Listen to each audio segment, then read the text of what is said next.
Madam उधर आओ, इधर थोड़ा सा नीचे रोल जी सर, जो महिला विधेयक आया है उसको लेकर क्या कहेंगे? कानून की राय में ये विधेयक कितना ठीक है, कितना गलत है? नहीं, विधेयक तो विधेयक है। बीजेपी ने एक जुमला करना था, कर लिया। अब वो कहते हैं कि 2029 में ये लागू होगा। अब वो 29 में होगा कि 39 में होगा, ये ईश्वर बताए। क्योंकि अभी वो कहते हैं सेंसस होगा, सेंसस के बाद डीलिमिटेशन होगा, डीलिमिटेशन के बाद रिजर्वेशन होगा। तो मुझे तो लगा कि ये इसलिए उन्होंने पास किया है कि वो एक इवेंट चाहते थे, जो इवेंट उन्होंने कंप्लीट कर लिया। अब ये महिला आरक्षण ऐसी चीज़ है जिस पर कोई विरोध कर नहीं सकता, और विरोध में बोलोगे, कहोगे कि नहीं साहब ये अनुचित है, आप इस तरीके से ला रहे हो, तो लोगों को ख़राब लगता है। मैंने तो अमेंडमेंट लगाया था, और मैंने कहा था अमेंडमेंट मैंने क्लॉज 5(3)(a) का अमेंडमेंट मैंने चाहा था कि it should be brought into effect immediately.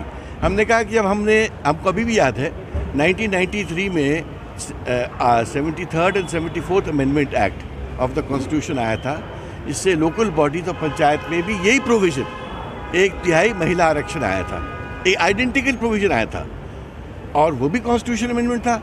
और आपको याद होगा 94 में जब दिग्विजय जी की और कांग्रेस की सरकार थी, उस वक्त हम लोग ने पंचायती राज अधिनियम को अमेंड किया था, और हमने नहीं, पूरे देश में हुआ था ये, और 1/3 महिला रिजर्वेशन उस वक्त लाया गया था। कौन सा डिलिमिटेशन हुआ था, कौन सा सेंसस हुआ था? तो जब आप इतने बड़े लोकल बॉडीज़ के चुनाव में रोटेशन से बाय लॉट एक ऑनेस्ट लॉट का सिस्टम बनाते, आपको 1/3 तो देना है, आप दे देते। तो मेरा ये कहना है कि बीजेपी ने खाली एक रस्म अदाई की है, उनका इंटेंट नहीं था कभी महिलाओं को आरक्षण देना, और क्योंकि वो इवेंट चाहते थे तो इवेंट उन्हें कर लिया। मध्य प्रदेश में चुनाव का माहौल शुरू हो चुका है, आप अलग अलग जगह जा रहे हैं प्रदेश में, और आज भी कई अलग अलग इलाकों में आज भी जा रहा हूँ। क्या दिख रहा है जमीनी स्थिति में, क्या दिख रही है? मुझे तो मैं बहुत दिन से ये बात बोल रहा हूँ और आज मैं फिर दोहरा रहा हूँ, मध्य प्रदेश में एक बहुत बड़ी एंटी इनकम्बेंसी की फीलिंग है। लोग थक चुके हैं, जिसको कहते हैं वोटर फिटीग। वोटर 20 साल बाद नए चेहरे चाहता है, नए लोग चाहता है, और एक मुझे तो लगता है कि जो पार्टी नए चेहरे देगी और अच्छे चेहरे देगी, ये नए चेहरे और अच्छे चेहरों का चुनाव है ये, और कांग्रेस देगी, और कांग्रेस के पक्ष में एक वातावरण भी है, तो कांग्रेस को बहुत बड़ी बहुमत मिलेगी। बीजेपी कह रही है सर कि जन आक्रोश तो कांग्रेस में ही है, जो यात्रा निकाली जाए। भैया हमसे क्यों कोई नाराज होगा? हमने किया क्या है? 15 महीने तो थे हम, 20 साल तो वो राज कर रहे थे, हमको तो राज भी नहीं करने दिया। अगर हमको 5 साल राज करने देते, हो सकता कि हमारी गलतियों के बारे तब जन आक्रोश हो सकता था, हमको तो नहीं मौका ही नहीं दिया। तो इसलिए बीजेपी खुश रहे, जन आक्रोश उन्हीं के साथ है, और उनको दिख भी रहा है।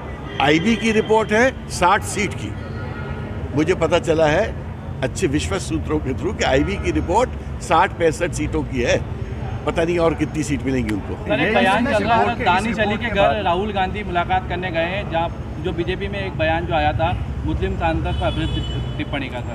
मैंने कल मैंने जो दानिश जी के बारे में टिप्पणी हुई थी, मैंने ट्विटर में भी भर्त्सना की है, और कल मैं एक बार काउंसिल के एक फंक्शन में भी मैंने इसका मखौल उड़ाया।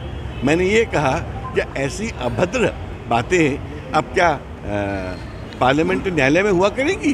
क्या हम इस दिन के लिए जीवित हैं कि हम इस प्रकार की बातें अपने न्यायालय और पार्लियामेंट में सुने? मतलब मुझे सुन के भी शौक था, शर्म आ रही थी कि ऐसे लोग जनप्रतिनिधि हैं इस देश में।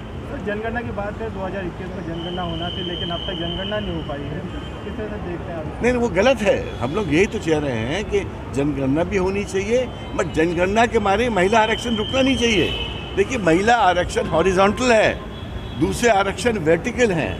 महिला आरक्षण 1/3 सब सेक्शन में है, तो वहाँ तो खाली आपको ये पिक करना है कि हमको किन कॉन्स्टिट्यूएंसीज में 1/3 देना है, वो तो रोटेशन से इलेक्शन कमीशन भी कर सकता था। सर उम्मीदवारों को कब तक लिस्ट आ जाएगी सर?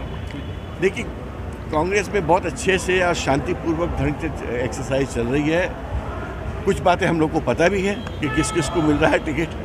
इसलिए पता है कि कांग्रेस ने एक समझदारी की नीति बनाई है, और उन्हीं को टिकट मिल रही है जो इस वक्त चुनाव जीत सकते हैं। बीजेपी सर क्यों जो है बातें चल रही है सर, सनातन को किस तरह से देखते हैं आप उसको? ऐसा वक्तव्य किसी को देना ही नहीं चाहिए, नॉट बिकॉज कि मैं कुछ सनातनधारी हूँ इसलिए मैं नहीं कह रहा हूँ, किसी भी धर्म के साथ कोई ऐसा वक्तव्य नहीं देना चाहिए जिससे लोगों की फीलिंग्स को ठेस पहुँचे।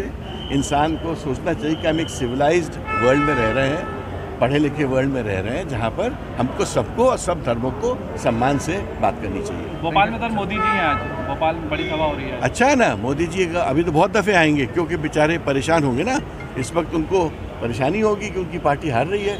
तो मुझे तो बल्कि चिंता है कि मोदी जी को हारने के बाद, मध्य प्रदेश हारने के बाद मोदी जी पता नहीं कैसा सोच पाएंगे 24 के बारे में। लेकिन सर क्यों हर मंच से कहा जा रहा है कि दिग्विजय सिंह और कमलनाथ ने 15 महीने में सब बंटाधार कर दिया है? ये आप कह रहे हैं, मैं थोड़ी कह रहा हूँ, हर मंच से आप ही कह रहे हैं।